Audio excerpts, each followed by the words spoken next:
Hello बच्चों, तो अब हम पढ़ेंगे हमारे क्लास 10th की साइंस के चैप्टर 1 का अगला टॉपिक जो है अभिक्रियाओं के प्रकार। पिछले टॉपिक में हमने पढ़ा था रासायनिक अभिक्रियाएं एवं रासायनिक समीकरण क्या होती हैं। आज हम पढ़ेंगे रासायनिक अभिक्रियाओं के प्रकार। इनके नाम मैंने आपको पहले पढ़ा दिए थे, क्रियाओं के प्रकार। आज हम इनको डिटेल में समझेंगे, इनके समीकरण समझेंगे। तो हमने कौन कौन सी अभिक्रियाएं पढ़ी थी? रासायनिक अभिक्रियाएं हमने 4 पढ़ी थी। एक संयोजन अभिक्रिया, वियोजन अभिक्रिया, और तीसरी विस्थापन अभिक्रिया, और चौथी हमारी द्विविस्थापन अभिक्रिया। ठीक है, तो पहली हम पढ़ेंगे संयोजन अभिक्रिया के बारे में। तो बेटा ज्यादा डिटेल में नहीं लिखूंगी क्योंकि बोर्ड पे लिखने पे ज्यादा टाइम लगता है। तो आपकी बुक में भी दिए गए हैं, जैसा मैं बताऊंगी वैसा ही उसमें दिया, आप उसमें देखिएगा एक बार। संयोजन जैसा कि नाम से ही स्पष्ट है, संयोजन यानी कि जुड़ना। ठीक है, दो पदार्थों का, दो चीजों का, दो तारों का, किसी भी चीज का, दो या दो से अधिक चीजों का, पदार्थों का। क्योंकि यहाँ पर हम रासायनिक अभिक्रिया पढ़ रहे हैं तो हम कहेंगे दो या दो से अधिक रासायनिक पदार्थों का आपस में जुड़कर मिलकर एक नए पदार्थ का जब निर्माण होता है तो इस प्रकार की अभिक्रिया को हम कहते हैं संयोजन अभिक्रिया। ठीक है ना बेटा? क्या होता है इसमें? दो या दो से अधिक पदार्थ आपस में मिलकर एक नए पदार्थ का निर्माण करते हैं, जिसे संयोजन अभिक्रिया कहते हैं। इसका एग्जाम्पल हम लिखेंगे CaO प्लस H2O। CaO यानी कि इसको क्या बोलते हैं? Calcium oxide. क्या बोलते हैं बेटा? Calcium oxide. ठीक है ना, कैल्शियम ऑक्साइड। और ये क्या है? जल। ये है कैल्शियम ऑक्साइड और ये है जल। ये दो अलग अलग अभिकारक है। अब ये आपस में मिलेंगे, आपस में क्रिया करेंगे तो ये एक नए पदार्थ का निर्माण करते हैं, जिसे हम कहते हैं CaOH और प्लस ऊष्मा, बहुत सारी ऊष्मा इसमें आपस में इसके बाद, इस क्रिया के बाद निकलती। हम बोलते हैं चूना या बिना बुझा चूना। जो हम मार्केट से चूना खरीदते हैं ना बेटा, उसको हम बोलते हैं बिना बुझा चूना। इस नाम से भी इसको पूछा जाता है, बिना बुझा चूना। अब कोई भी चीज हॉट है, गर्म है और उसमें जल डाल दिया जाए, है ना, तो वो क्या होगी? बुझ जाएगी और बुझने के साथ साथ उसमें बहुत सारी ऊष्मा निकलेगी। ठीक है, तो ये जो चूना हम मार्केट से लेकर आते हैं, आप लोगों ने देखा होगा पहले कभी भी या अभी भी जो हम मार्केट से चूना लेते हैं उसमें यदि जल डाल दिया जाए, पानी मिला दिया जाए तो बहुत तेज गर्म उसमें गैस निकलती है, हीट निकलती है, जिसमें हम हाथ भी नहीं डाल पाते, बहुत सारे बुलबुले निकलते हैं। तो वो क्या है? वो यही अभिक्रिया है, हमारे दैनिक जीवन में है वो, जिसको हम देख सकते हैं। कैल्शियम ऑक्साइड यानी कि जो बाजार से लाया हुआ चूना है उसको हम बिना बुझा चूना भी कह सकते हैं, प्लस जल, उसमें हमने पानी मिलाया तो क्या बनेगा? Calcium hydroxide. और इसका दूसरा नाम है बुझा हुआ चूना। बुझा हुआ चूना क्यों कहा?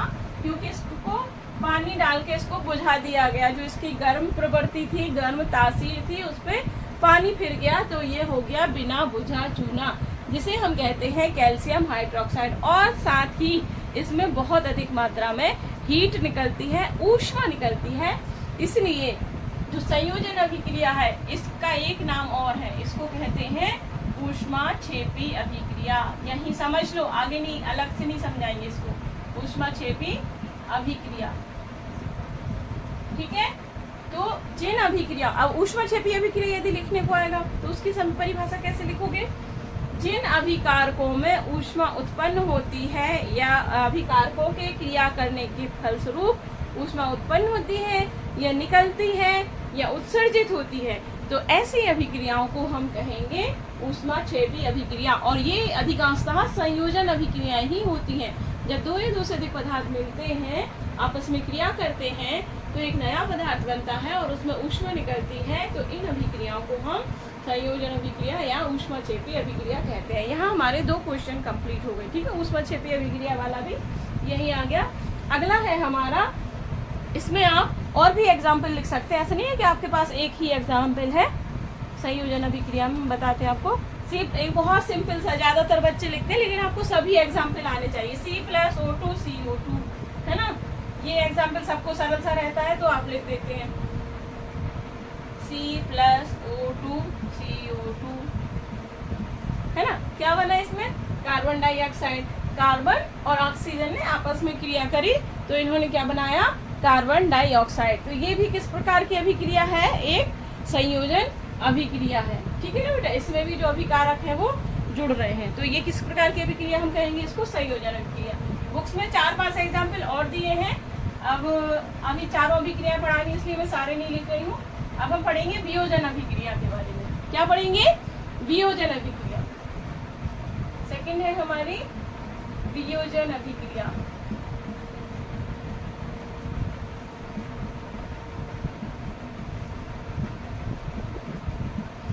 तो संयोजन अभिक्रिया में क्या था, एक सेकेंड,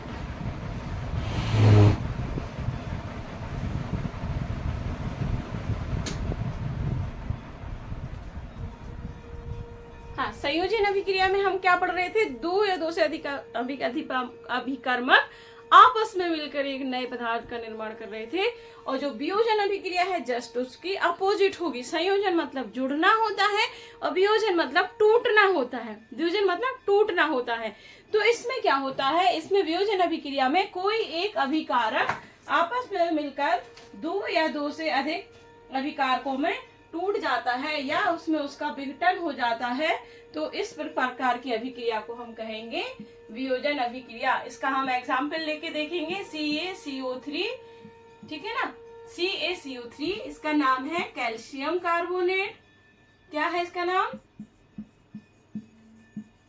जो जितने भी फॉर्मूले हैं उनका नाम आपको जरूर याद होना चाहिए। 9th में ही आप लोगों ने वैसा सब याद कर लिए होंगे, फिर भी ना हो तो आप नाम जरूर लिखिएगा। कैल्शियम कार्बोनेट है, इसको हम एक और सिंपल नाम है इसका संगमरमर। क्या है, संगमरमर। ठीक है, सामान्य नाम भी बेटा पूछ लिए जाते हैं आपके ऑप्शनल वाले क्वेश्चन में कि संगमरमर का रासायनिक नाम बताइए या कैल्शियम कार्बोनेट का सामान्य नाम बताइए, या सूत्र तो पूछा ही जाता है, कई बार पूछा जाता है। कैल्शियम कार्बोनेट का सूत्र CaCO3 है ना। अब ये क्या है, वियोजन अभिक्रिया है। तो इस अभिक्रिया में हमें ऊष्मा देनी होती है। क्या करनी होती है, ऊष्मा देनी। ऊष्मा देने का मतलब उसको गर्म किया जाए या किसी अभिक्रिया में जब प्रकाश दिया जाए जिससे उसमें कोई हीट लगे तो वो जो पदार्थ है वो अगले अभिकारकों में टूट जाता है। तो ये जो एकल पदार्थ है, सिंगल पदार्थ है, ये दो या दो से अधिक में टूट जाएगा। जैसे ही इसमें ऊष्मा होगी, गर्म होगा, ये किसमें टूटेगा, ये CaO प्लस CO2। ठीक है, CaO प्लस CO2। तो वियोजन अभिक्रिया क्या हुई, वह अभिक्रिया जिसमें एकल अभिकर्मक दो या दो से अधिक एकल अभिकर्मक ऊष्मा प्राप्त करके दो या दो से अधिक अभिकर्मकों में टूट जाता है, इसे हम कहते हैं बेटा वियोजन अभिक्रिया। ठीक है, क्लियर हुआ, संयोजन अभिक्रिया और वियोजन अभिक्रिया दोनों एक दूसरे के, उसमें दो अभिकर्मक टूट के एक जो मिलके एक नए का निर्माण करते हैं और इसमें एक अभिकारक होता है, ये ऊष्मा लेके दो अभिकर्मकों में टूट जाता है उत्पाद में। अब हम पढ़ेंगे, हाँ एक चीज और थी, इसमें चूंकि हम ऊष्मा दे रहे हैं, अभिक्रिया संपन्न होने के लिए, संपन्न कराने के लिए ऊष्मा की आवश्यकता लग रही है, इसमें ऊष्मा निकल नहीं रही, उत्सर्जित नहीं हो रही है, इसमें अवशोषित करनी पड़ रही। तो जो वियोजन अभिक्रिया है या इस प्रकार की जो अभिक्रिया है, इनको हम क्या कहते हैं, ऊष्मा शोषी अभिक्रिया। ऊष्मा शोषी अभिक्रिया। ठीक है ना बेटा, अभिक्रिया या अभिक्रियाएं। ठीक है, संयोजन अभिक्रिया को क्या कहते हैं, ऊष्मा शोषी अभिक्रिया, ऊष्मा क्षेपी अभिक्रिया कहते हैं, और वियोजन अभिक्रिया को क्या कहते हैं, ऊष्मा शोषी अभिक्रियाएं कहते हैं। अब अगली हमारी नेक्स्ट जो अभिक्रिया है वो है विस्थापन अभिक्रिया। तीसरी अभिक्रिया कौन सी है बेटा, विस्थापन अभिक्रिया। विस्थापन के नाम से ही समझ में आ गया, एक जगह से दूसरी जगह स्थापन, विस्थापन कहलाएगा, है ना। अब किसका, तीसरा है आपका विस्थापन अभिक्रिया, और इनकी डेफिनेशन सेम जो हम जैसा बोल रहे हैं वही इसकी डेफिनेशन होगी।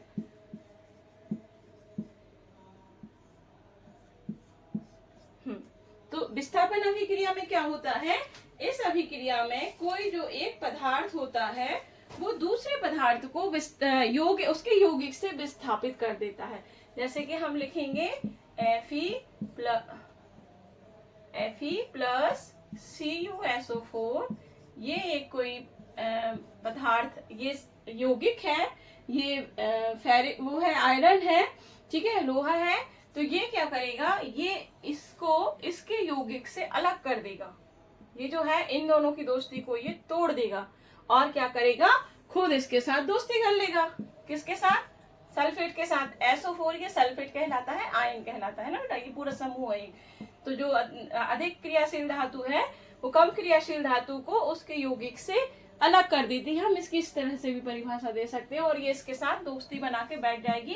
तो ये बन जाएगा आपका फेरस सल्फेट FeSO4, और जो Cu है, जो कॉपर है, वो अलग हो जाएगा, दूर हो जाएगा, है ना। कुछ लोग होते हैं ना ऐसे, जैसे कि एक दोस्त होता है, दो लोगों की दोस्ती को तोड़ देता है और खुद उससे दोस्ती कर लेता है, और फिर जो पहला वाला होता है वो बेचारा अलग हो जाता है। तो ऐसा ही है, ये अधिक डोमिनेटेड है, अधिक अभी क्रियाशील है कॉपर की अपेक्षा। तो ये इसको इसके यौगिक, ये पूरा एक यौगिक है CuSO4 कॉपर सल्फेट जिसको हम बोलते हैं। तो जो Fe है, कॉपर को सिंपल परिभाषा शब्दों में सुनिए, आयरन कॉपर सल्फेट से कॉपर को विस्थापित कर देता है, अलग कर देता है। इस क्रिया को हम कहते हैं विस्थापन अभिक्रिया, ठीक है। या जब कोई एक तत्व किसी दूसरे तत्व को उसके यौगिक से अलग कर देता है और स्वयं उसके स्थान पर क्रिया कर लेता है, तो इस अभिक्रिया को हम क्या कहेंगे, विस्थापन अभिक्रिया। समझ आ रहा है ना सबको, ठीक है ना। तो ये हुई हमारी विस्थापन अभिक्रिया। कुछ गिर गया। अब अगली है हमारी द्विविस्थापन अभिक्रिया। नेक्स्ट जो अभिक्रिया है हमारी, हमने 4 अभिक्रियाएं पढ़ी, संयोजन, वियोजन, विस्थापन, और जो 4th है वो है हमारी द्विविस्थापन अभिक्रिया। द्विविस्थापन अभिक्रिया तो बहुत सिंपल है, जैसे कि विस्थापन पढ़ा था, विस्थापन किसी एक अभिक्रिया का विस्थापन, और द्विविस्थापन मतलब 2 अभिकारकों का या आयनों का विस्थापन। तो इसमें हम देखेंगे कि जब Na2SO4 है, सोडियम सल्फेट है, ये किससे, BaCl2 से क्रिया करेगा। किससे करेगा, BaCl2 से, बैरियम क्लोराइड से।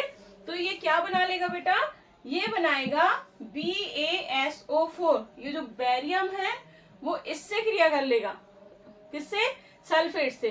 तो ये बना लेगा BaSO4, और ये प्लस इधर क्या बचेगा, 2NaCl, ठीक है, दिख रहा है। Na2SO4 BaCl2 से भी क्रिया करेगा, सोडियम सल्फेट बैरियम क्लोराइड से क्रिया करेगा, तो ये बैरियम सल्फेट बना लेगा और आपको क्या मिलेगा, सोडियम क्लोराइड।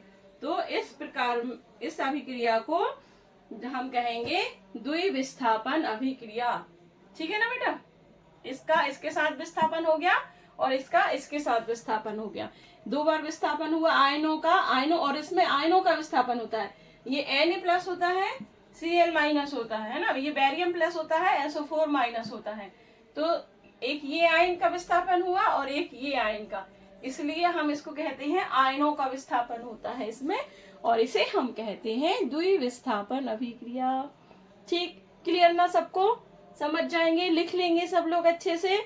और ये जो अभिक्रियाएं हैं, थोड़ा सा और इसके बारे में बात करेंगे, बहुत ध्यान से पढ़िएगा। कभी कभी आपको, चूंकि एनसीईआरटी से आपसे क्वेश्चन आते हैं, सीधे अभिक्रियाएं भी नहीं पूछ ली जाती, आपको ये एग्जाम्पल दे दिए जाएंगे और आपसे पूछा जाता है कि बताइए ये किस अभिक्रिया का उदाहरण है।